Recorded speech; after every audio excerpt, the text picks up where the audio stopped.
3 മാർക്കിന് ചോദിക്കണം, 4 മാർക്കിന് ചോദിക്കണം എന്നുള്ളത്. അങ്ങനെ ഞാൻ തന്നെ അനലൈസ് ചെയ്തപ്പോൾ എൻ്റെ ഇന്നലത്തെ ലൈവിൽ നിന്ന് മാത്രമായിട്ട് സെയിം ക്വസ്റ്റ്യൻസ് അല്ല, അതുപോലത്തെ സെയിം ക്വസ്റ്റ്യൻസ് ഏകദേശം ഒരു 4ഓളം ക്വസ്റ്റ്യൻസ് വന്നിട്ടുണ്ട്. താങ്കൾ ഇന്നലെ പറഞ്ഞ ലൈവിൽ നിന്നും എത്ര ഡയറക്റ്റ് ക്വസ്റ്റ്യൻസ്? ഒരു 4ഓളം ക്വസ്റ്റ്യൻസ് ഡയറക്റ്റ് സെയിം ക്വസ്റ്റ്യൻസ്. അത് 4 ക്വസ്റ്റ്യൻസ് മാത്രമേ ഡയറക്റ്റ് വന്നിട്ടുള്ളൂ. ബാക്കിയൊക്കെ അത് പോലത്തെ ക്വസ്റ്റ്യൻ ആണ്. അത് എയും ബിയും സിയിലൊക്കെ ഒരു മാറ്റം ഉണ്ടാവും. ചോദിച്ചത് ഇപ്പോൾ റെഡ്യൂസിങ് ഏജന്റിന് പകരം ചിലപ്പോൾ ചോദിച്ചിട്ടുണ്ടാവും ഓക്സിഡൈസിങ് ഏജന്റ് ആയിരിക്കും. അതുപോലെ ചെറിയ ചെറിയ മാറ്റങ്ങൾ വരുത്തിയിട്ടാണ് ചോദിച്ചത്. അപ്പോൾ ഒരു കുട്ടിയെ സംബന്ധിച്ചത് കാണുമ്പോൾ ഇത് ഇന്നലെ സാറ് പറഞ്ഞ ലൈവിൽ പറഞ്ഞ ക്വസ്റ്റ്യൻ ആണല്ലോ. സംഗതി ആ ക്വസ്റ്റ്യൻ അല്ല, ആ ലൈവിൽ പറഞ്ഞ ഏരിയയാണ്. അപ്പോൾ ഈ ഒരു കേസ് ആരോപണം ഉന്നയിച്ചതും താങ്കൾ പറഞ്ഞ മേഖല എന്നുള്ളതാണ്, മേഖലയിൽ നിന്ന് വന്നു എന്നുള്ളതാണ്. ബാക്കി 4 ക്വസ്റ്റ്യൻസ് മാത്രമേ ഡയറക്റ്റ് ഉള്ളൂ, ബാക്കി മേഖല. ഇതൊരു പ്രോബബിലിറ്റിയുടെ ഭാഗമായി, അല്ലെങ്കിൽ സാധാരണഗതിയിൽ നിങ്ങൾ ഈ പ്രീവിയസ് ക്വസ്റ്റ്യൻ പേപ്പറൊക്കെ ചെയ്യുമ്പോൾ ലഭിക്കുന്ന ഒരു റിസൾട്ടാണോ ശരിക്കും? തീർച്ചയായിട്ടും. അതിൽ ഏറ്റവും എടുത്തു പറയേണ്ടത് ഈ MS സൊല്യൂഷൻസ് എന്ന് പറയുന്ന യൂട്യൂബ് ചാനലുകളുടെ പ്രഡിക്ഷൻ വീഡിയോകളിൽ പറയപ്പെടുന്ന ചോദ്യങ്ങൾ ആവർത്തിക്കപ്പെടുന്നു, അത് പിറ്റേ ദിവസം ക്വസ്റ്റ്യൻ പേപ്പറിൽ കാണുന്നു എന്നതാണ് യഥാർത്ഥത്തിൽ MS സൊല്യൂഷൻസ് എന്ന് പറയുന്ന എൻ്റെ ഈ ഒരു എഡ്യൂക്കേഷണൽ യൂട്യൂബ് ചാനലിനെതിരെ വരുന്ന ആരോപണം എന്ന് പറയുന്നത്. ഇത് ശരിക്ക് രാത്രി 1 മണിക്ക് ശേഷമാണ് പ്രഡിക്ഷൻ എന്ന വീഡിയോ നമ്മൾ ചെയ്യാറുള്ളത്. ആ വീഡിയോ ചെയ്യുന്നതിന് മുമ്പേ നമ്മൾ 7:30 മണിക്ക് ലൈവ് പോകും. അത് പക്കാ ഷുവർ ക്വസ്റ്റ്യൻസ്, അത് ഈ കുട്ടികളെ അട്രാക്ട് ചെയ്യാനുള്ളൊരു ഡയലോഗാണ് എൻ്റെ ഡയലോഗ്. അതുപോലെ 100% ഷുവർ ക്വസ്റ്റ്യൻസ് എന്ന് ഹെഡിങ് കൊടുത്തിട്ട് കുട്ടികളെ അട്രാക്ട് ചെയ്യുന്ന യൂട്യൂബ് ചാനലുകളുണ്ട്. അപ്പോൾ 100% എഴുതുന്നതിന് പകരം ഞാൻ പക്ക എന്ന് എഴുതുന്നു. പിന്നെ സാറേ സിമ്പിളായിട്ട് ഒരു കാര്യം ചോദിക്കട്ടെ, ഷുവർ ക്വസ്റ്റ്യൻ എന്ന വാക്കിൻ്റെ അർത്ഥം ഇത് 100% ഉറപ്പ് എന്നാണ്. പ്രഡിക്ഷൻ എന്നാൽ പ്രവചനം മാത്രമാണ്. അത് 50% വരാതിരിക്കാം. അപ്പോൾ അത്രയും 100% ഷുവർ ക്വസ്റ്റ്യൻസ് എന്ന് പറഞ്ഞ് ചെയ്യുന്ന ലൈവിൽ നിന്ന്, ഇപ്പോൾ ഈ കഴിഞ്ഞ കെമിസ്ട്രിയുടെ ഒരൊറ്റ ലൈവിൽ നിന്ന് 40 മാർക്കിൻ്റെ ക്വസ്റ്റ്യൻ പേപ്പറിൽ ഓർ ക്വസ്റ്റ്യൻസ് അടക്കം ചോദിക്കപ്പെടുന്ന 50 മാർക്കിൽ നിന്ന് 46 മാർക്ക് കൃത്യമായിട്ട് എക്സ്പ്ലെയിൻ ചെയ്തിട്ട് പറഞ്ഞ ഒരു യൂട്യൂബ് ചാനലാണ് സൈലം എന്ന് പറയുന്നത്. ഇന്ന് നടന്ന കെമിസ്ട്രിയിൽ നിന്ന് 50 മാർക്കിൽ നിന്ന്, ഓർ ക്വസ്റ്റ്യൻ അടക്കം 50 മാർക്കിൽ നിന്ന് 46 മാർക്കിന് സൈലത്തിലെ മിഥുല സെബാസ്റ്റ്യൻ എന്ന് പറയുന്ന ഒരാളും അതുപോലെ തന്നെ മറ്റൊരു സഹപ്രവർത്തനം കൂടി എടുത്ത യൂട്യൂബ് ചാനലിൽ നിന്ന് വന്നിട്ടുണ്ട്. ഡയറക്റ്റ് ക്വസ്റ്റ്യൻസ് ആണോ, അതുപോലെ പോലത്തെ ക്വസ്റ്റ്യൻസ് ആണോ? ഡയറക്റ്റും വന്നിട്ടുണ്ട്, പോലത്തും വന്നിട്ടുണ്ട്, ഇതുവരെ വരാത്ത ചോദ്യവും വന്നിട്ടുണ്ട്. അതാണ് എന്നെ സത്യം പറഞ്ഞാൽ ഞെട്ടിച്ചത്. കാര്യം ഇന്ന് ഞാൻ ക്വസ്റ്റ്യൻ പേപ്പർ കൈ പിടിച്ചത് തന്നെ അതൊരു കാര്യം കാണിച്ചു തരാനാണ്. 8ാമത്തെ ക്വസ്റ്റ്യനിൽ ബി ക്വസ്റ്റ്യൻ വന്നിരിക്കുന്നത് ഇതുവരെ ചോദിച്ചിട്ടില്ല. 2019 ശേഷം ചോദിച്ചിട്ടില്ല. ഇതുവരെ ഒരു ക്രിസ്മസ് എക്സാമിനോ മോഡലിനോ മെയിനോ ചോദിക്കാത്തൊരു ചോദ്യമാണ് 8ാമത്തെ ബി ക്വസ്റ്റ്യൻ. എന്നാൽ ഇത് വരുമെന്ന് കൃത്യമായിട്ട് ലൈവിലും ഇന്നത്തെ അവരുടെ രാവിലത്തെ മോർണിംഗ് ലൈവിലും അവരുടെ ബൂസ്റ്റ് റിവിഷനിലും ഇത് കൃത്യമായിട്ട് അവർ പ്രവചിച്ചിട്ടുണ്ട്. ടെക്സ്റ്റിലുള്ള ക്വസ്റ്റ്യൻ ആണോ? ടെക്സ്റ്റിലുള്ള ക്വസ്റ്റ്യൻ അല്ല, ടെക്സ്റ്റിലുള്ള ഒരു സെന്റൻസ് മാത്രമാണ്. അതായത് 8ൽ ബി എന്ന് പറയുന്നത് സൾഫ്യൂരിക് ആസിഡിനെ ഡ്രൈയിങ് ഏജന്റ് ആയിട്ട് വേറെ എവിടെയൊക്കെ യൂസ് ചെയ്യുന്നുണ്ടെന്നതാണ്. ഇതുവരെ അങ്ങനെ ഒരു ചോദ്യം ചോദിച്ചിട്ടില്ല. നമ്മുടെ കെമിസ്ട്രിയുടെ 2019 തൊട്ട് 24 ആ ഒരു ചോദ്യം ചോദിച്ചിട്ടില്ല. അതിന്റെ ആൻസർ ക്ലോറിന് അല്ലെങ്കിൽ SO2 HCl ആണ്. ഇത് SCRTയിലെ ഒരു സ്റ്റേറ്റ്മെന്റ് മാത്രമാണ്, ഒരു ലൈൻ മാത്രമാണ്. അപ്പോൾ അതുവരെ കൃത്യമായിട്ട് പഠിച്ചിട്ടേ പോകാവൂ എന്ന് അവർ ഷുവർ ക്വസ്റ്റ്യൻ ആയിട്ട് പറയുന്നുണ്ട്.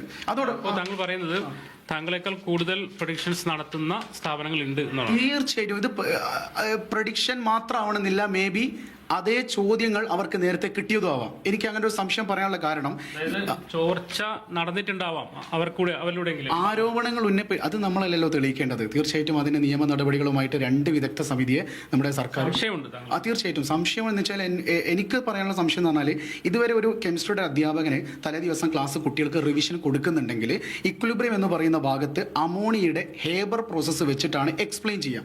അത് മാത്രമേ എല്ലാ വർഷവും ചോദിക്കാറുള്ളൂ. എന്നാൽ കേവലം കുറഞ്ഞ കഴിഞ്ഞ മോഡലിലും മെയിൻ എക്സാമിനും NO2 എന്ന് പറയുന്ന ഒരു റിവേഴ്സിബിൾ റിയാക്ഷൻ എക്സ്പ്ലെയിൻ ചെയ്തിട്ടുണ്ട്. എന്നാൽ ഇന്ന് കൃത്യമായിട്ട് ഇന്നലെ സൈലത്തിൻ്റെ മിഥുല സെബാസ്റ്റ്യൻ എന്ന് പറയുന്ന ലേഡി ടീച്ചർ ഇന്നലെ ലൈവിൽ കൃത്യമായിട്ട് ഈ NH3യും NO2 പഠിപ്പിക്കുന്നുണ്ട്. എന്നാൽ അവരുടെ രാവിലത്തെ ബൂസ്റ്റ് റിവിഷനിൽ NO2 മാത്രമേ പറയുന്നുള്ളൂ. ഓക്കെ, എന്നാൽ ഈ NO2 കൃത്യമായിട്ട് ഇന്ന് എക്സാമിന് വരികയും ചെയ്തു. അതുപോലെ തന്നെ സാർ ഏറ്റവും പ്രധാനപ്പെട്ട എന്നെ ഞെട്ടിച്ചൊരു കാര്യം എന്ന് പറയുന്നത് 20ാമത്തെ ചോദ്യമാണ്. 20ാമത്തെ ചോദ്യം 4 മാർക്കിന് ചോദിക്കുന്ന ഒരു ഷുവർ ക്വസ്റ്റ്യൻ ആണ്. കഴിഞ്ഞ വർഷങ്ങളിൽ ആവർത്തിച്ചിട്ടുണ്ട്.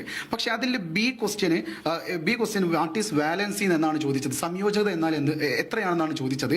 അതിൻ്റെ ഒരു ഡി ക്വസ്റ്റ്യൻ എന്ന് പറയുന്നത് പൊതുവെ എല്ലാ എക്സാമുകളിലും മോളിക്കുലാർ ഫോർമുല അഥവാ തന്മാത്രാ സൂത്രം കണ്ടുപിടിക്കുക എന്നൊരു ചോദ്യം ഉണ്ടാവില്ല. പക്ഷെ ഇന്നലത്തെ ലൈവിലും ഇന്നത്തെ മോർണിംഗ് ബൂസ്റ്റ് റിവിഷനിലും സൈലത്തിലെ ഈ ടീച്ചർ എന്ത് ചെയ്തിട്ടുണ്ട്, ഈ കറക്റ്റ് ഡി ക്വസ്റ്റ്യൻ എന്താണോ ഇന്നത്തെ പരീക്ഷാ പേപ്പറിൽ വന്നത് ആ 4 മാർക്കിൻ്റെ ക്വസ്റ്റ്യൻ അതുപോലെ പറഞ്ഞിട്ടുണ്ട്. ഇത് ഇത്രയും ഫ്രഷ് ക്വസ്റ്റ്യൻ ആണ് സാർ. അപ്പം എൻ്റെ ഇന്നലത്തെ ലൈവ് നോക്കിയാൽ ഫുൾ പ്രീവിയസ് ഇയർ ക്വസ്റ്റ്യൻസ് മാത്രമേ കാണുള്ളൂ. കാര്യം നാളെ വരാൻ പോകുന്ന ചോദ്യങ്ങൾ എന്ന് പറയുന്നത് ആവർത്തിക്കുന്ന ആ ചോദ്യങ്ങൾ മാത്രമാണ് MS സൊല്യൂഷൻസിൽ ഷുവർ ക്വസ്റ്റ്യൻസ് കൊടുത്തിട്ടുള്ളത്. അത് ഇന്നലത്തെ ലൈവ് കണ്ട കുട്ടികൾക്ക് പറയാം. ഇപ്പോൾ താങ്കൾ പറയാൻ ഉദ്ദേശിക്കുന്നത് പിന്നെ ഇതിൽ MS സൊല്യൂഷനേക്കാൾ കൂടുതൽ പ്രഡിക്ഷൻസ് വന്ന സ്ഥാപനങ്ങളുണ്ട്, അതിലേക്ക് സർക്കാർ അന്വേഷണം പോകണമെന്നാണ്. തീർച്ചയായിട്ടും. കാര്യം ഞാൻ വാർത്തകൾ കാണുന്ന സമയത്ത് വലിയ സങ്കടമുണ്ട് സാറേ. കാര്യം ഞാൻ 2020 നമ്മുടെ കേരളം അടച്ചു പൂട്ടിയ സമയത്ത് കൈറ്റ് വിക്ടേഴ്സ് എന്ന് പറയുന്ന സർക്കാരിൻ്റെ ഒരു യൂട്യൂബ് ചാനൽ വഴിയായിരുന്നു ക്ലാസ്സുകൾ കൊടുത്തിരുന്നത്.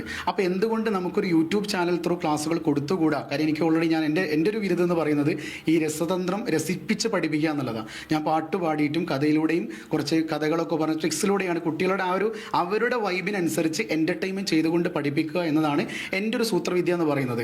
അങ്ങനെ ഈ 2020 കൊറോണ വന്ന സമയത്ത് 2023 വെറും 2 മാസം കൊണ്ട് മാത്രമാണ് 10ാം ക്ലാസ്സിലെ കുട്ടികൾ സ്കൂളിൽ പോയി ഉച്ചവരെ ഒരു ബാച്ച്, അടുത്ത ദിവസം ഉച്ചയ്ക്ക് ശേഷം ഒരു ബാച്ച്, അങ്ങനെ പോയിട്ട് ആ 2 മാസം കൃത്യമായിട്ട് യൂട്യൂബിൽ ഞാനൊരു അഹോരാത്രം ഞാൻ ചെറിയൊരു റൂം വാടകയ്ക്ക് എടുത്തിട്ട് 1500 രൂപ മാസം കൊടുത്ത് അതിൻ്റെ കറണ്ട് ബിൽ അടിച്ച് ഒരൊറ്റ ഫോണും ഒരൊറ്റ ട്രൈപ്പോഡ് യൂസ് ചെയ്തിട്ടാണ് സാറേ ഞാൻ ക്ലാസ് എടുത്തത്. എന്നിട്ട് വരെ അങ്ങനെ പോയി 2021 ഫോക്കസ് ഏരിയ ഞാൻ പറഞ്ഞ പല ചോദ്യങ്ങളും ആ മെയിൻ എക്സാമിന് വന്നിട്ടുണ്ട്. അത്രയും കുട്ടികൾ എൻ്റെ ചാനലിലേക്ക് ആ ഒരു സമയത്ത് ഫോളോ ചെയ്ത് ഏകദേശം എനിക്ക് തോന്നുന്നു 5 ലക്ഷത്തോളം സബ്സ്ക്രൈബേഴ്സ് 2022 എനിക്ക് കിട്ടിയിട്ടുണ്ട്. അതിനുശേഷം എനിക്ക് തോന്നി ഇതൊന്ന് എന്താ പറയുക ഒരു യൂട്യൂബിലൂടെ ലൈവായിട്ടും, അതുവരെ ലൈവുകളൊന്നും അങ്ങനെ കൊടുത്തിട്ടില്ല, ലൈവ് കൊടുക്കാൻ എനിക്ക് അറിയില്ലായിരുന്നു. പിന്നെ എന്തുകൊണ്ട് ഒന്നുകൂടി ഈ സ്റ്റുഡിയോ റൂമൊക്കെ ഒന്ന് ക്രിയേറ്റ് ചെയ്ത് ഏറ്റവും കുറഞ്ഞ ചിലവിൽ ചെയ്യാം എന്ന് വിചാരിച്ചിട്ട് ഒരു എഡിറ്റിംഗ് അറിയുന്ന ഒരാളെ കൂട്ടി ഞങ്ങൾ 2 ആളും കൂടി 2022 ഒരുപാട് എന്താ പറയുക കുറേ ക്വസ്റ്റ്യൻസൊക്കെ അനലൈസ് ചെയ്ത് പല ക്ലാസ്സുകൾ, കോൺസെപ്റ്റ് ക്ലാസ്സുകൾ, പ്രീവിയസ് ഇയർ ക്വസ്റ്റ്യൻസ് എല്ലാം കൊടുത്ത് കറക്റ്റ് 2022 ഈ ചാനൽ ഇങ്ങനെ വളർന്നുകൊണ്ടിരിക്കുകയാണ്. കാരണം ഞാൻ ഏറ്റവും കൂടുതൽ കുട്ടികൾക്ക് എന്താണോ ആവശ്യം, ഇപ്പോൾ അവരുടെ സംശയങ്ങളടക്കമാണ് എൻ്റെ ഹൈലൈറ്റ് എന്ന് പറയുന്നത്. ഗ്രേസ് മാർക്ക് ആഡ് ചെയ്യുമോ, CE മാർക്ക് കൊടുക്കുന്നുണ്ടോ, പിന്നെ JRCക്കൊക്കെ എത്ര ബോണസ് പോയിന്റ് ഉണ്ട്, പിന്നെ അലോട്ട്മെൻറ്റിൻ്റെ ഇഷ്യൂസുകൾ, ഇതൊക്കെ തീർച്ചയായിട്ടും ഗവൺമെൻറ് ഒരു സ്ഥലത്ത് നിന്ന് പുതിയ സർക്കുലർ പുറത്തു വിടുമ്പോൾ അത് കുട്ടികളിലേക്ക് എത്തുന്നത് വളരെ കുറവാണ്. അത് ടീച്ചേഴ്സിൻ്റെ കയ്യിലേക്കായിരിക്കും ആദ്യം എത്തുക. ക്വസ്റ്റ്യൻസ് മാത്രമല്ല, ക്ലാസ്സുകൾ, മറ്റേ ഈ ഒരു പ്രഡിക്ഷൻസ് മാത്രമല്ല നിങ്ങളുടെ ഏരിയ. പ്രഡിക്ഷൻ എന്ന് പറയുന്നത് എന്നെ സംബന്ധിച്ച് എൻ്റെ ചാനൽ കൂടുതൽ സബ്സ്ക്രൈബേഴ്സ് കൂട്ടി വന്ന അല്ലെങ്കിൽ അട്രാക്റ്റീവ് ആയിട്ടുള്ള ഒരു ടൂളാണ് പ്രഡിക്ഷൻ എന്ന് പറയുന്നത്. അതൊരു വീഡിയോയിൽ മാത്രം ഒതുങ്ങുന്നതാണ്. പക്ഷേ ഈ പ്രഡിക്ഷനിലേക്ക് നമ്മൾ എത്തുന്നത് വളരെ ക്ലാസ്സുകൾ കണ്ടിന്യൂസ് ആയിട്ട് പല യൂട്യൂബ് ചാനൽ മീൻസ് സൈലം പോലെയുള്ള മറ്റ് പ്ലാറ്റ്ഫോമുകൾ 7:30 മണിയുടെ ലൈവ് അവരുടെ ലൈവ് 7 മണിക്ക് തുടങ്ങും. നമ്മൾ 9:30 വളരെ പെട്ടെന്ന് നിർത്തിയിട്ട് അവരുടെ ചാനലുകളൊക്കെ തുറന്ന് ഓരോ ലാപ്ടോപ്പിലും ഫോണിലൊക്കെ ഓപ്പൺ ആക്കി ഇവർ പറയും, ഒരു ഹിൻ്റ് ഇടും, മക്കളെ ഇത് പഠിച്ചിട്ടേ നിങ്ങൾ പോകാവൂ, അല്ലെങ്കിൽ ഇത് നാളത്തെ പരീക്ഷാ പേപ്പറിൽ നിങ്ങൾ കാണും. അപ്പോൾ ആ ഒരു ഹിൻ്റുള്ള ചോദ്യം മറ്റൊരു ചാനലും ഇത് പറഞ്ഞിട്ടുണ്ടാവും. അപ്പോൾ എനിക്കൊരു ഐഡിയ കിട്ടി, ഈ ചോദ്യം ഞാൻ പറഞ്ഞാൽ എനിക്ക് കുഴപ്പമില്ല, കാര്യം അവരും പറഞ്ഞിട്ടുണ്ട് ഞാനും പറഞ്ഞിട്ടുണ്ട്. ഒരു കാര്യം കൂടി, ഇതിൽ ക്വസ്റ്റ്യൻ പേപ്പർ ലീക്ക്ഡ് എന്നൊരു തമ്പനിയിൽ കൊടുത്തിട്ട് താങ്കൾ പറഞ്ഞു, അതെന്തിനാണ് അങ്ങനെ ചെയ്യുന്നത്? അട്രാക്ട് ചെയ്യുക. ആ ലീക്ക്ഡ് എന്നതിൻ്റെ തൊട്ടപ്പുറത്ത് ഒരു ക്വസ്റ്റ്യൻ മാർക്ക് ഇടും. അതെ, അത് യൂട്യൂബ് മീൻസ് മീഡിയകൾക്ക് അറിയാലോ, ഇന്ന ആളും പിന്നെ മരണപ്പെട്ടു, ക്വസ്റ്റ്യൻ മാർക്ക് ഇട്ട് കഴിഞ്ഞാൽ അത് പെടാം എന്നൊരു അർത്ഥം ഉണ്ടല്ലോ. അപ്പോൾ കുട്ടികളെ മരണപ്പെട്ടു നിങ്ങൾ അങ്ങനെ കൊടുക്കാറില്ല, തമാശയിൽ പറഞ്ഞതാണ്. കാര്യം എനിക്ക് അത്രയും എന്താ പറയുക ടെൻഷൻ അടിക്കുകയാണ്. കാര്യം ഞാൻ വാർത്ത തുടങ്ങുമ്പോൾ MS സൊല്യൂഷൻ എന്തുകൊണ്ട് ഇത്തരം വലിയ ഒരു ഭീമ കോർപ്പറേറ്റീവ് എഡ്യൂക്കേഷണൽ പ്ലാറ്റ്ഫോമുകളുടെ പേരുകൾ എന്തുകൊണ്ട് ഇവിടെ വരുന്നില്ല, അല്ലെങ്കിൽ ആ ഭാഗത്തേക്ക് എന്തുകൊണ്ട് അന്വേഷണം പോകുന്നില്ല എന്ന് എനിക്കറിയില്ല. പക്ഷെ എന്തായാലും ഞാൻ ആ കാര്യം ഇപ്പോൾ ഈ കെമിസ്ട്രിയുടെ കാര്യം നമ്മൾ പറഞ്ഞു, ഇതുപോലെ തന്നെ സമാനമായ രീതിയിൽ തന്നെയാണ് താങ്കളുടെ പിന്നെ ചാനലിൽ വന്ന കണക്കിൻ്റെയും പിന്നെ +1 കണക്കിൻ്റെയും വന്നത്. അതിലും ഈ പ്രൊഡിക്ഷൻ രീതി തന്നെയാണ് ഉപയോഗിച്ചത്, വേറെ ഏതെങ്കിലും വന്നു എന്നുള്ളൊരു സംശയം അവിടെയാണ് ഏറ്റവും പ്രധാനമായിട്ട് വന്നത്. അതെ, തീർച്ചയായിട്ടും. അതും നമ്മുടെ ടീച്ചേഴ്സ് എന്ന് പറയുന്നത് ഹൈലി എക്സ്പേർട്ടാണ്. BTech ഉള്ള നല്ല രീതിയിൽ എൻട്രൻസ് ഓറിയൻറ്റഡ് ആയിട്ട് ക്ലാസ്സുകൾ കൊടുക്കുന്ന JEE അഡ്വാൻസ് ക്ലാസ് കൊടുക്കുന്ന അധ്യാപകനാണ് മാത്സിൻ്റെ സാറ്. ഇംഗ്ലീഷ് B.Ed ഒക്കെ കഴിഞ്ഞ നല്ല രീതിയിൽ എക്സ്പീരിയൻസ് ഉള്ള, ഇവൻ നല്ല രീതിയിൽ എന്ന് പറഞ്ഞു കഴിഞ്ഞാൽ അദ്ദേഹത്തിൻ്റെ ക്ലാസ്സിൽ ഇരിക്കുന്ന ഒരു കുട്ടി ആ ഒരു മോട്ടിവേഷണൽ സ്പീക്കറും കൂടിയാണ് ഇംഗ്ലീഷിൻ്റെ അധ്യാപകൻ എന്ന് പറയുന്നത്. അപ്പോൾ അത്രയും അവർ ഇരുന്ന് പ്രിപ്പയർ ചെയ്യാണ്. പക്ഷേ ഇപ്പോഴത്തെ ഒരു ട്രെൻഡ് എന്ന് പറയുന്നത് ആരാണോ ഏറ്റവും കുറഞ്ഞ ക്വസ്റ്റ്യൻസ് ഏറ്റവും കുറഞ്ഞ സമയം കൊണ്ട് വീഡിയോ കണ്ടൻറ്റായി ചെയ്യുന്നത് അതായിരിക്കും കുട്ടികൾ കാണുക. കാര്യം കുട്ടിക്ക് ഏറ്റവും കുറഞ്ഞ ചോദ്യങ്ങളാണ് വേണ്ടത്. അപ്പോൾ നമ്മളാണ് ഈ ഒരു പ്രഡിക്ഷൻ എന്ന് പറയുന്ന ആ ഒരു സംഗതിയെ കൊണ്ടുവരുന്നത്, പ്രവചനം. പക്ഷെ അത് ശരിക്കും നമ്മൾ പ്രീവിയസ് ഇയർ ക്വസ്റ്റ്യൻസ് തന്നെയാണ് പറയുന്നത്. എങ്കിലും ചില എക്സ്പെക്റ്റഡ് ക്വസ്റ്റ്യൻസ് നമ്മൾ കൊടുക്കാറുണ്ട്. അത് ഈ 7 മണിയുടെ മറ്റ് സൈലം പോലെയുള്ള യൂട്യൂബ് ചാനലുകളിൽ കഴിഞ്ഞ ലൈവുകൾ, അവരുടെ ലൈവ് നമ്മൾ ഓപ്പൺ ആക്കി അവർ ആ പറയുന്ന ഹിൻറ്റിലുള്ള ചോദ്യങ്ങൾ എടുത്തിട്ട് നമ്മളതൊരു ചെറിയൊരു വീഡിയോ ഫിൽട്ടർ ചെയ്ത് കൊടുക്കും. ആ വീഡിയോ 1 മണിക്ക് ശേഷമാണ് നമ്മൾ അപ്ലൈ ചെയ്യുന്നത്. അതായത് നിങ്ങൾ മറ്റു ചാനലുകളുടെ വീഡിയോകൾ കൂടി കണ്ടിട്ടാണ് ചെയ്തത്? തീർച്ചയായിട്ടും. കാര്യം എൻ്റെ ഓപ്പോസിറ്റ് നിൽക്കുന്ന പ്ലാറ്റ്ഫോമുകൾ തീർച്ചയായിട്ടും അവരെന്ത് ചെയ്യുന്നു എന്ന് നമ്മൾ എന്തായാലും നോക്കല്ലോ. ഞാൻ എന്ത് ചെയ്യുന്നു എന്ന് അവർ നോക്കുമ്പോൾ അവരെന്ത് ചെയ്യുന്നു എന്നുള്ളതും കൂടി നമ്മൾ നോക്കും. അങ്ങനെ കുട്ടികളെ വ്യൂസ് കൂട്ടാൻ വേണ്ടിയിട്ട് എന്ത് ചെയ്യാൻ പറ്റും, അപ്പോൾ അവിടെ പ്രൊഡിക്ഷൻ കൊടുക്കുക. ആ പ്രൊഡിക്ഷൻസ് ഏറ്റവും കുറഞ്ഞ ടൈമിൽ കൊടുക്കുമ്പോൾ രാവിലെ ആകുമ്പോഴേക്ക് ഒരു 1 lakh എബോവ് വ്യൂസ് വരുന്നു. കാര്യം ആ കുട്ടികൾ ആ ഒരു പ്രൊഡിക്ഷനിലേക്കല്ല വരുന്നത്, ഈ ചോദ്യങ്ങളെങ്കിലും മിനിമം പഠിച്ചിട്ട് പോയാൽ എനിക്ക് എക്സാം നന്നായിട്ട് എഴുതാമല്ലോ എന്ന ചിന്താഗതി. ഒരു ഘട്ടത്തിലും ചോർന്ന് കിട്ടുകയോ അല്ലെങ്കിൽ ഏതെങ്കിലും അർത്ഥത്തിൽ അധ്യാപകർ വഴിയോ ഏതെങ്കിലും അർത്ഥത്തിൽ ഒരു കണക്ഷൻ ഉണ്ടായിട്ടില്ല? അല്ല, അങ്ങനെയാണെങ്കിൽ എല്ലാ ചോദ്യങ്ങളും പ്രവചിക്കാമല്ലോ. ഞാൻ സിമ്പിളായിട്ട് പറയാം, അങ്ങനെ ഒരു ക്വസ്റ്റ്യൻ പേപ്പർ കിട്ടുന്നുണ്ടെങ്കിൽ എൻ്റെ സ്ഥാപനത്തിൽ ഈ ഒരു ഇഷ്യൂ വന്ന സമയത്ത് തന്നെ ഞാൻ ഇംഗ്ലീഷ് ഫാക്കൽറ്റി ആണെങ്കിലും മാത്സ് ഫാക്കൽറ്റി ആണെങ്കിലും എല്ലാവരോടും, കാര്യം എൻ്റെ പ്ലാറ്റ്ഫോം തകരാതിരിക്കാൻ മാക്സിമം ഞാൻ നോക്കും. കാര്യം ഇങ്ങനൊരു എത്തിക്സ് ഇല്ലാത്ത കളി നടന്നിട്ടുണ്ടോ എന്ന് ഞാൻ അന്വേഷിച്ചിട്ടുണ്ട്. വ്യക്തമായിട്ട് എനിക്ക് മനസ്സിലായിട്ടുണ്ട്. നമ്മൾ പറഞ്ഞ അതേ രീതിയിൽ ഇവർ ഈ പ്ലാറ്റ്ഫോമുകൾ സൈലം പോലെയുള്ള പ്ലാറ്റ്ഫോമുകളെ ഫോളോ ചെയ്തത് കൊണ്ടാണ് ആ ഒരു പ്രൊഡിക്ഷൻ കൃത്യമായി വന്നത്. ഇനി അതുമായി ബന്ധപ്പെട്ട അന്വേഷണങ്ങളുമായിട്ട് നമ്മൾ സഹകരിക്കും എന്നുള്ളതും നമ്മൾ എൻ്റെ ചാനൽ വഴി തന്നെ അറിയിച്ചിട്ടുണ്ട്. അതായത് ഇപ്പോൾ ക്രൈംബ്രാഞ്ച് അന്വേഷണം നടക്കുന്നുണ്ട്, അതുപോലെ വിദ്യാഭ്യാസ വകുപ്പും അന്വേഷിക്കുന്നുണ്ട്. അപ്പോൾ അവർ സ്വാഭാവികമായിട്ടും നിങ്ങളെ സമീപിക്കും, മറ്റ് കാര്യങ്ങളൊക്കെ പൂർണ്ണാർത്ഥത്തിൽ സഹകരിക്കും അന്വേഷണവുമായിട്ട്? തീർച്ചയായിട്ടും. കാര്യം അവരെന്ത് ചോദിക്കുന്നുവോ അതിന് കൃത്യമായിട്ടുള്ള സ്റ്റേറ്റ്മെൻറ്റുകൾ എൻ്റെ ഭാഗത്തു നിന്ന് ഉണ്ടായിരിക്കും. കാര്യം കഴിഞ്ഞ ക്രിസ്മസ് എക്സാം മുതൽ ചോദ്യപേപ്പർ ചോർച്ച എന്നാണ് MS സൊല്യൂഷൻ എന്നാണ് പറയപ്പെടുന്നത്. കഴിഞ്ഞ ക്രിസ്മസ് എക്സാമിന് എൻ്റെ ചാനലിൽ ഒരു WB ആർട്സിൻ്റെ പ്രൊഫൈല് ഞാൻ പ്രവചിച്ചിട്ടുണ്ടായിരുന്നു. അപ്പോൾ എന്നെ ഒരു അധ്യാപകൻ ഡയറക്റ്റ് വിളിച്ചു, നിങ്ങളെങ്ങനെ ഒരു പ്രൊഫൈൽ ഡയറക്റ്റ് പ്രൊഡിക്റ്റ് ചെയ്യും? സത്യത്തിൽ ഞാൻ ആ സമയത്ത് ഒരു യൂട്യൂബ് ചാനൽ മാത്രമേ എനിക്കുള്ളൂ. കുറേ ക്ലാസ് ഗ്രൂപ്പുകളുണ്ട്, പല സ്റ്റുഡൻസ് അതിൽ ജോയിൻ ചെയ്യും. അപ്പോൾ അതിൽ കുറച്ച് സ്റ്റുഡൻസ് എനിക്കൊരു സ്ക്രീൻഷോട്ട് അയച്ചു തന്നു. സാറേ, ഇത് എൻ്റെ സ്കൂളിലെ സാറ് ഗ്രൂപ്പിൽ അയച്ചു തന്നതാണ്, ഈ ക്വസ്റ്റ്യൻസൊക്കെ നാളത്തെ എക്സാമിനൊക്കെ പഠിക്കണം എന്ന് പറഞ്ഞിട്ട്. അപ്പോൾ അദ്ദേഹം ആ ഒരു സ്ക്രീൻഷോട്ട് എനിക്ക് അയച്ചു തന്ന കുട്ടി എന്താണോ അതിൽ പറഞ്ഞത് അത് തന്നെ ഞാൻ ബോർഡിലേക്ക് എഴുതി, മക്കളെ പ്രൊഫൈൽ WB ആർട്സ് ചോദിക്കും എന്ന് ഞാൻ പറയാം. കാര്യം എൻ്റെ ഡയലോഗ് അതാണ്, മക്കളെ നാളത്തെ ക്രിസ്മസ് എക്സാമിന് ഇത് ചോദിച്ചിരിക്കും. കാര്യം ആ പറയുമ്പോൾ കുട്ടി ഇത് ചോദിച്ചാലോ, അപ്പോൾ പഠിച്ചേക്കാം, അപ്പോൾ കിട്ടി പോയാൽ പോയി എന്നുള്ള രീതിയിലാണ് ഞാൻ അവതരിപ്പിക്കുക. അപ്പോൾ WB ആർട്സ് വന്നപ്പോൾ ഞാനും ഞെട്ടി.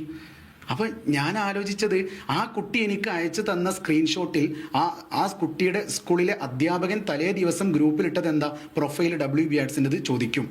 അപ്പോൾ ഞാൻ ചോദിക്കുന്നത്, ഇപ്പോൾ ഇങ്ങനെയൊക്കെ നിങ്ങൾ പറയുന്നുണ്ട്, പക്ഷേ ഇപ്പോൾ വിദ്യാഭ്യാസ മന്ത്രി പറയുന്നത് നിങ്ങളുടെ പേരാണ്, പരാതിയിൽ വന്നിരിക്കുന്നത് MS സൊല്യൂഷൻസിൻ്റെ പേരാണ്. എന്തുകൊണ്ടായിരിക്കും ആ പേര് മാത്രം വന്നത്?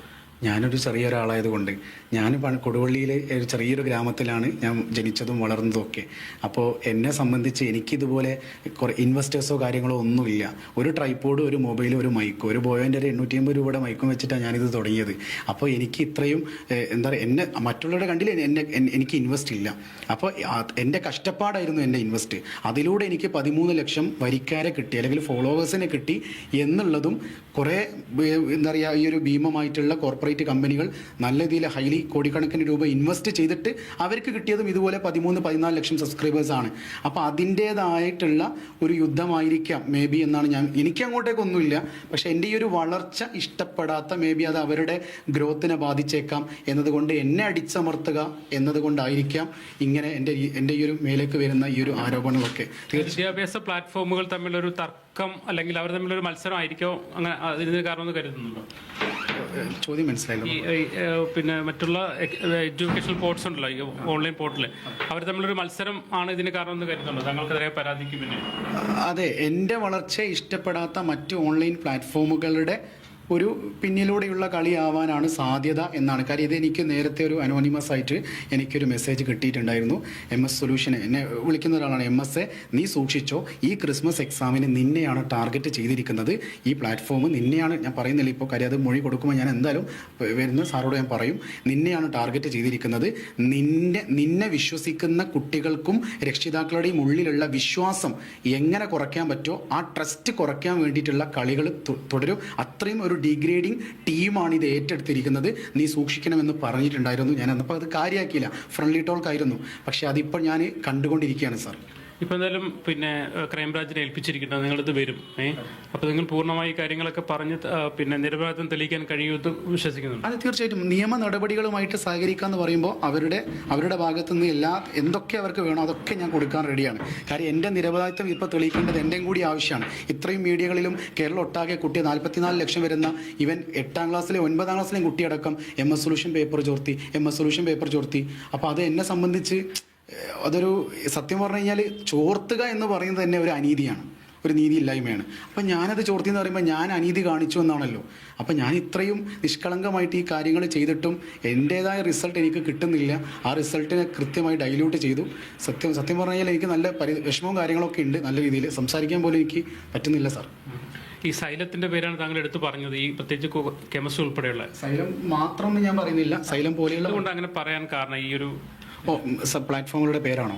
പേരല്ല പറയാനല്ല, അവർക്ക് അല്ലെങ്കിൽ ഒരു സംശയം ഉന്നയിക്കാൻ കാരണം എന്താ അവർക്കെതിരെ?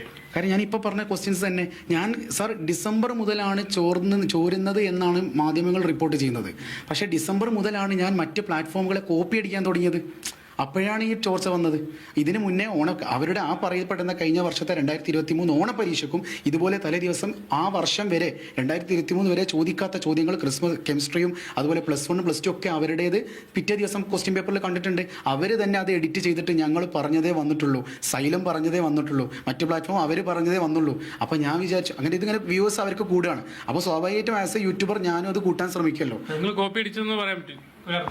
ഞാൻ മറ്റ് ചാനലുകളെ കോപ്പി അടിച്ചിട്ടാണ് ഞാൻ ഈ ഒരു ട്രിക്ക് പഠിച്ചത്.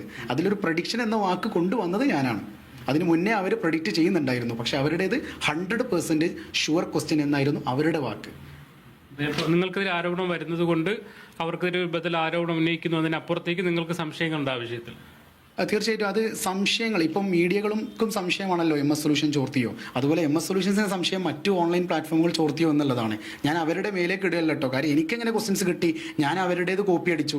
അപ്പോൾ ഞാൻ പറഞ്ഞ പ്രവചനം ശരിയായിട്ടുണ്ടെങ്കിൽ ഞാൻ ചെയ്ത മെത്തേഡിൽ എവിടെയോ ഈ ചോർച്ച സംഭവിച്ചിട്ടുണ്ടെന്നാണല്ലോ. അപ്പോൾ സ്വാഭാവികമായിട്ടും മറ്റ് ചാനലുകളിൽ കൂടിയും എന്നെപ്പോലെ സമഗ്രമായ രീതിയിൽ മറ്റ് യൂട്യൂബ് ചാനലുകളെയും കൂടി ഉൾപ്പെടുത്തിക്കൊണ്ട് വേണം, അത് ചെറുതാവട്ടെ വലുതാവട്ടെ ഏത് പ്ലാറ്റ്ഫോം ആണെങ്കിലും, എഡ്യൂക്കേഷണൽ യൂട്യൂബ് ചാനൽ ആണെങ്കിൽ തീർച്ചയായിട്ടും അവർ ക്ലാസ്സുകൾ കൊടുക്കുന്നുണ്ടെങ്കിൽ, അവർ തലേ ദിവസം ലൈവ് ചെയ്യുന്നുണ്ടെങ്കിൽ ഈ ചാനലുകളിലൊക്കെ സമഗ്രമായ രീതിയിൽ കേസ് അന്വേഷണം ഒരേപോലെ കൊണ്ടുപോകണം എന്ന് എനിക്ക് പറയാനുള്ളൂ. ഈ വിദ്യാഭ്യാസ മന്ത്രി അടക്കം താങ്കളുടെയും അല്ലെങ്കിൽ MS സൊല്യൂഷന്റെ പേര് എടുത്ത് പറഞ്ഞാണ് പറഞ്ഞത്.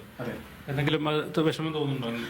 പിന്നെ വിഷമമില്ലാതിരിക്കുമോ? കാര്യം എനിക്ക് എൻ്റെ ഉപ്പയും ഉമ്മയും അടക്കം, എൻ്റെ സ്വന്തം ജീവൻ അറിയുന്ന ഉപ്പക്കും ഉമ്മക്കൊന്നും ഇപ്പോൾ പുറത്തിറങ്ങി നടക്കാൻ പറ്റാത്ത അവസ്ഥയാണ് എനിക്കടക്കം. കാര്യം ഞാൻ പേപ്പർ ചോർത്തിയെന്നാണല്ലോ പറയപ്പെടുന്നത്. അങ്ങനെയാണെങ്കിൽ കേസ് ഞാൻ പറഞ്ഞില്ലേ, നിയമ നടപടികളായിട്ട് സഹകരിക്കാൻ ഞാൻ റെഡിയാണ്. എൻ്റെ ഇക്കാക്കാരെ ഇപ്പോൾ ഗൾഫിലുള്ളത് വിളിച്ചിട്ട് ഇങ്ങനെ ഇവിടെ ഉള്ളത് ഫുഡ് കഴിച്ചു ഇങ്ങനെ ചോദിച്ചുകൊണ്ടിരിക്കുകയാണ്. കാര്യം എനിക്കിത് സത്യം പറഞ്ഞാൽ ഞാൻ ഉള്ളത് പറയാലോ, ഞാൻ കടൽ തീരത്ത് പോയിരുന്നിട്ടുണ്ട്. ഇതെങ്ങോട്ടാണ് പോകുന്നത് എനിക്കറിയില്ല. ഇതിപ്പോൾ ഞാൻ ഇപ്പോൾ 2ാമത്തെ തവണ. കാര്യം എനിക്ക് സത്യം പറഞ്ഞാൽ മെൻ്റലി പെട്ടെന്ന് ഡിപ്രഷൻ വരും. കാര്യം ഞാൻ ഒരുപാട് കഷ്ടപ്പാട്, എനിക്ക് ജന്മന എൻ്റെ കാലിനൊരു പ്രശ്നവും കാര്യങ്ങളൊക്കെ ഉള്ളതാണ്. ആ കാരണത്താൽ ഞാൻ ഈ 21ാം വയസ്സിൽ ഞാൻ കട്ടുമ്പോൾ കിടക്കുമ്പോൾ എൻ്റെ ഉമ്മയാണ് എന്നെ ബാത്റൂമിലേക്ക് കൊണ്ടുപോയതൊക്കെ. അത്രയ്ക്ക് ടെൻഷനിലൂടെ ഞാൻ പോയിട്ടും എന്നെ നല്ല രീതിയിൽ ഇങ്ങനെ ടോർച്ചർ ചെയ്യുന്ന ഇത്തരം സ്ഥാപനങ്ങൾക്കെതിരെ കർശനമായിട്ട് അന്വേഷിക്കണം. അത് അന്വേഷണം എവിടം വരെ പോകുമോ അതിൻ്റെ റിസൾട്ട് എനിക്ക് അറിയണം സാർ. എൻ്റെ പേരല്ല, എനിക്ക് മറ്റ് യൂട്യൂബ് ചാനലുകളുടെയും ഉള്ളിലേക്ക് കേസ് അന്വേഷണം പോയിട്ടുണ്ട് എന്നുള്ളത് എനിക്ക് അറിയണം സാർ. പിന്നെ ഏതെങ്കിലും ഉദ്യോഗസ്ഥരോ പോലീസ് ഉദ്യോഗസ്ഥരോ അല്ലെങ്കിൽ വിദ്യാഭ്യാസ വകുപ്പ് ഉദ്യോഗസ്ഥരോ വിളിക്കുകയോ ചോദിക്കുകയോ അന്വേഷിക്കുകയോ ചെയ്തിട്ടുണ്ടോ ഇതുവരെ? തീർച്ചയായും ഒരു സാർ എന്നെ വിളിച്ചിട്ടുണ്ടായിരുന്നു. ഞാൻ സാറ് കഴിഞ്ഞ ക്രിസ്മസ് എക്സാമിന് ഇതുപോലെ പിന്നെ ആരോപണം ഉന്നയിച്ചപ്പോൾ എൻ്റെ പേരിൽ പിന്നെ ഒരു ആരോപണം ഉണ്ടായിരുന്നു. അതുമായിട്ട് ബന്ധപ്പെട്ട് സാർ ചോദിച്ച എല്ലാ ചോദ്യങ്ങൾക്കും എൻ്റെ ഭാഗത്തു നിന്ന് മൊഴി ഞാൻ രേഖപ്പെടുത്തിയിട്ടുണ്ട്. ഈ ഓണപരീക്ഷയ്ക്കും ഇതുപോലെ മലപ്പുറം സ്റ്റേഷൻ തന്നെ വിളിച്ചിട്ടുണ്ടായിരുന്നു. ഞാൻ അവിടെ പോയി മൊഴി കൊടുത്തു. വളരെ കൃത്യമായിട്ട് സാറ് വളരെ നല്ല രീതിയിൽ എല്ലാ ചോദ്യങ്ങളും ചോദിച്ചു. ഞാൻ എല്ലാം DD ഓഫീസിൽ നിന്നുള്ള പിന്നെ ഒരു പരാതിയാണ്, നിൻ്റെ മൊഴിയെടുക്കണം എന്നൊക്കെ പറഞ്ഞു. ഞാൻ ആ സാറോട് ചോദിച്ചു, സാറേ നിൻ്റെ പേര് മാത്രമേ ഉള്ളൂ എന്ന് ചോദിച്ചു. ആ നിലവിൽ നിൻ്റെ പേര് മാത്രമേ ഉള്ളൂ കേട്ടോ എന്ന് പറഞ്ഞു. പക്ഷേ അവിടുന്ന് പരാതി DD ഓഫീസിൽ ആ രാഷ്ട്രീയ സംഘടന അടക്കം മാർച്ച് നടത്തിയപ്പോൾ സൈലത്തിൻ്റെ പേരടക്കം ഉണ്ടായിരുന്നു. സൈലവും MS സൊല്യൂഷൻ മറ്റ് പ്ലാറ്റ്ഫോം എന്നൊക്കെ ഉണ്ടായിരുന്നു. പക്ഷെ അത് DDയുടെ പരാതി പോയപ്പോൾ അത് സൈലം എന്ന പേര് അവിടെ കാണുന്നില്ല. എനിക്കറിയില്ല എന്തുകൊണ്ടാണ്. കാര്യം അത് ഈ ഒരു പരാതി ഇപ്പോൾ വന്നതിന് ശേഷം, ഈ ക്രിസ്മസ് പരീക്ഷ വന്നതിന് ശേഷം ആരെങ്കിലും വിളിക്കുകയോ ചോദിക്കുകയോ വിദ്യാഭ്യാസ ഉദ്യോഗസ്ഥരോ അല്ലെങ്കിൽ പോലീസ് ഉദ്യോഗസ്ഥരോ അന്വേഷണം നടത്തിയിട്ടുണ്ടോ? ഇല്ല, ആ രീതിയിലേക്കൊന്നും പോയിട്ടില്ല. കാര്യം ഞാൻ എപ്പോഴെങ്കിലും ഇവർ വിളിക്കുമെന്ന് വിചാരിച്ചിങ്ങനെ നിൽക്കുകയാണ്. ഇതുവരെ ഒരു പിന്നെ വിളി വന്നിട്ടില്ല. മേ ബി ഇനി വീട്ടിൽ അറിയില്ല എനിക്ക് എങ്ങനെയാണെന്ന്. അവരുടെ അന്വേഷണത്തിൻ്റെ ഭാഗമായിട്ട് സഹകരിക്കുക എന്നേ ഉള്ളൂ. എന്തായാലും മൊഴി കൊടുക്കാനും ഞാൻ റെഡിയാണ്. എന്തായാലും ചോദ്യപേപ്പർ ചോർത്തിയിട്ടില്ല, അന്വേഷണവുമായി സഹകരിക്കും നിലപാടിൽ ഉറച്ചു നിൽക്കുകയാണ്. സാർ ചോർത്തിയിട്ടില്ലെങ്കിൽ തീർച്ചയായിട്ടും നമ്മളത് സഹകരിക്കാൻ റെഡിയാണ്. ഈ ചോർത്തിയിട്ടുണ്ടെങ്കിലല്ലേ നമ്മൾ മാറി നിൽക്കേണ്ടതുള്ളൂ, അല്ലെങ്കിൽ ഇതിലേക്കൊക്കെ പോകേണ്ടത്. ഞാൻ ചോർത്തിയിട്ടില്ല സാർ. ഇപ്പം നിങ്ങളുടെ ചോദ്യങ്ങളിൽ പോലും ഞാൻ ചോർത്തി എന്നൊരു രീതിയിലേക്കാണ് വരുന്നത്. എനിക്ക് അതാണ് മനസ്സിലാവാത്തത്. എന്തായാലും സൈലം പോലെയുള്ള പ്ലാറ്റ്ഫോമുകളെ കൃത്യമായിട്ട് അന്വേഷിക്കണം. അതാണ് എൻ്റെ ഇപ്പോഴത്തെ സ്റ്റേറ്റ്മെൻ്റ് എന്ന് പറയുന്നത്, എൻ്റെ ഒരു വാക്കെന്ന് പറയുന്നത്. തീർച്ചയായും വളരെ വിശദമായി തന്നെയാണ് ഷുഹൈബ് സംസാരിച്ചത്. അതായത് പിന്നെ കുറെ നാളായിട്ട് യൂട്യൂബ് ചെയ്തു വരുന്നു, ക്വസ്റ്റ്യൻസ് ക്ലാസ്സുകൾ നൽകി വരുന്നു. സ്വാഭാവികമായും പ്രഡിക്ഷനിലേക്ക് വന്നു. മറ്റു സ്ഥാപനങ്ങൾ കൂടി ചെയ്യുന്ന സാഹചര്യത്തിൽ അതുകൂടി പരിഗണിച്ചുകൊണ്ടല്ലോ, അത് ഒരുപക്ഷെ അദ്ദേഹത്തിന്റെ വാക്കുകൾ തന്നെ പറഞ്ഞ് അതുകൂടി പരിശോധിച്ചും അതിലുള്ള ചോദ്യങ്ങൾ കൂടി ഉൾപ്പെടുത്തിക്കൊണ്ടുള്ള വളരെ ചെറിയ സമയത്തുള്ള പ്രഡിക്ഷനിലേക്ക് പോയതാണ്. പലതവണ ഇതിനു മുമ്പ് ഇദ്ദേഹത്തിനെതിരെ ആരോപണം വന്നിരുന്നു. ആ സമയത്തൊക്കെ മൊഴിയെടുത്ത് പോയി, ഒന്നും ഉണ്ടായില്ല. വീണ്ടും തനിക്കെതിരെ മാത്രം എന്തുകൊണ്ട് ഇത്തരം കാര്യങ്ങൾ വരുന്നു എന്നാണ് ചോദ്യമാണ് ഉന്നയിക്കുന്നത്. അതോടൊപ്പം തന്നെ എക്സൈല ഉൾപ്പെടെയുള്ള മറ്റ് പ്ലാറ്റ്ഫോമുകളെ കുറിച്ചുള്ള അന്വേഷണം വേണം എന്ന് പറയുന്നു. അന്വേഷണവുമായി പൂർണ്ണമായി സഹകരിക്കും എന്നുകൂടി പറയുന്നു. എന്തായാലും ചോർച്ച അല്ലെങ്കിൽ തനിക്ക് ചോർന്ന് കിട്ടിയിട്ടില്ല, അതേസമയം ചോരാനുള്ള സാധ്യത തള്ളിക്കളയുന്നില്ല. പ്രത്യേകിച്ച് വരാത്ത പ്രീവിയസ് ഇയേഴ്സിൽ വരാത്ത ക്വസ്റ്റ്യൻ വരെ പലതും വരുന്ന സാഹചര്യത്തിൽ എന്നാണ് മുഹമ്മദ് ഷുഹൈബ്, MS എന്ന പേര്, MS സൊല്യൂഷൻസ് എന്ന് പറഞ്ഞാൽ മുഹമ്മദ് ഷുഹൈബ് എന്നാണ് എൻ്റെ ഒരു ചുരുക്കപ്പേര്. അദ്ദേഹം ഇപ്പോൾ ആ കാര്യത്തോടെ പറയുന്നതായാലും പോലീസുമായിട്ടും മറ്റെല്ലാ അന്വേഷണവുമായി സഹകരിക്കുന്നതോടെ പറയുന്നുണ്ട്. എന്തായാലും ഈ ഒരു വളരെ വിവാദമായ ഒരു ഘട്ടത്തിലാണ് അദ്ദേഹം നമ്മളുമായിട്ട് അഭിമുഖത്തിന് തയ്യാറായിരിക്കുന്നത്. ശരി, മുഹമ്മദ് അസ്ലമാണ് MS സൊല്യൂഷന്റെ CEO ആയിട്ടുള്ള ഷുഹൈബുമായി സംസാരിച്ചത്. ഷുഹൈബ് പറയുന്നതനുസരിച്ച് ഈ ചോദ്യപേപ്പർ ചോർച്ചയിൽ MS സൊല്യൂഷന് പങ്കില്ല, അതെല്ലാം തന്നെയും ആരോപണങ്ങൾ മാത്രമാണ്. മറ്റുള്ള സ്വകാര്യ പ്ലാറ്റ്ഫോമുകളെ കേന്ദ്രീകരിച്ച് അന്വേഷണം നടത്തണമെന്നുള്ള ആവശ്യങ്ങളും ഷുഹൈബ്